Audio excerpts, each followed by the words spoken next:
खुर्द खूबा के घाने की इस पावन धरती पर सर्वप्रथम मैं अमर शहीद विजेंद्र सिंह दोता को बारंबार प्रणाम करता हूँ,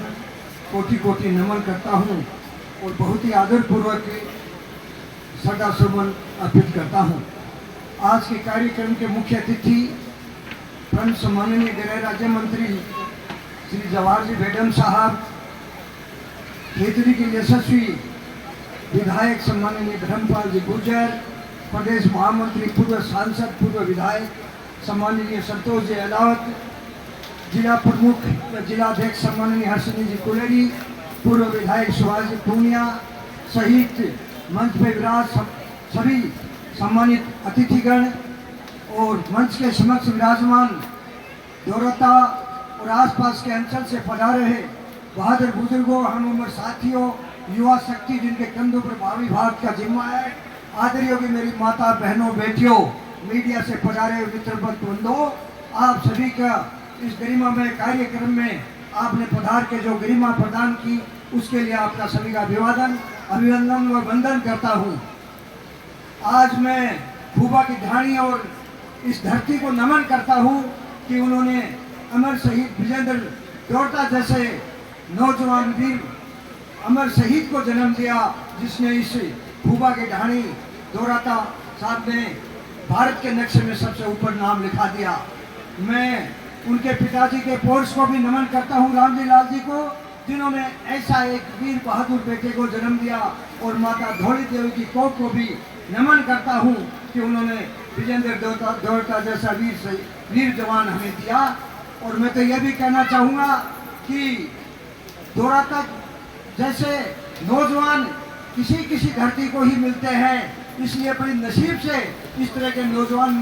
तो नसीब होते हैं जो इस धरती को और अपने गांव को और पूरे जिले का नाम हिंदुस्तान के नक्शे पर लिखवाया है। तो उनके चरणों में मैं बारंबार प्रणाम करता हूँ। मंच के माध्यम से सभी परिवारजनों का भी मैं आदर और सम्मान करना चाहूँगा। न जाने उन्होंने शहीद के प्रति कितने सपने सजाए थे, अपने सपनों को समेटते हुए उन्होंने कैसे जैसे अपना जीवन काट रहे हैं। आज हमारे देश में सत्कार के साथ देखा जाता है शहीद को, और सदा से ही त्याग और बलिदान की परंपरा रही है, लेकिन देश के लिए प्राणों का न्यौछावर करना तो बहुत बड़ा बलिदान है।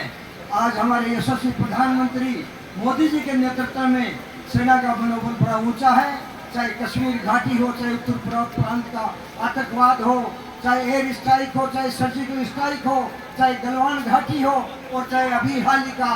जो हमने ऑपरेशन किया है सिंदूर, उसकी बात हो। सेना ने हमारे देश का नतमस्तक ऊंचा किया है। सेना बड़ी शक्तिशाली बन चुकी है हमारी।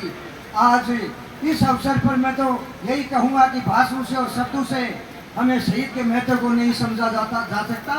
आप पूछ के देखिए उस वीरांगना ने से जिसकी बड़ी जवानी में जिसकी मांग का सिंदूर उड़ गया, पूछ के देखिए उसके भाई से जिसके हाथ की बाजू टूट गई हो, पूछ के देखिए उन छोटे छोटे बच्चों से जिनके सिर से उनके पिता का साया छिन गया, और पूछ के देखिए उस बहन से जो रक्षाबंधन के दिन भाई को कलाई पर राखी बांधने का याद कर रही है। इन्हीं शब्दों के साथ मैं भूतपूर्व प्रधानमंत्री अटल जी को भी याद करना चाहूँगा कि उस माँ भारती के लाडले ने शहीदों को सम्मान के लिए जो कार्य किया वो कभी भुलाया नहीं जा सकता। और उसी परंपरा का अनुसरण करते हुए हमारे यशस्वी प्रधानमंत्री मोदी जी भी देश को सैनिक सेना और शहादत के लिए अपना सारा जितने भी कार्य हैं वो नए आयाम स्थापित किए हैं। आज आप लोगों ने मुझे बुलाया और इस शहीद को सम्मान देने का, श्रद्धा सुमन अर्पित करने का मौका दिया, इसके लिए मैं हृदय की गहराई से आपका अभिनंदन करता हूँ। सदैव आभारी रहूँगा। जय हिंद, जय भारत।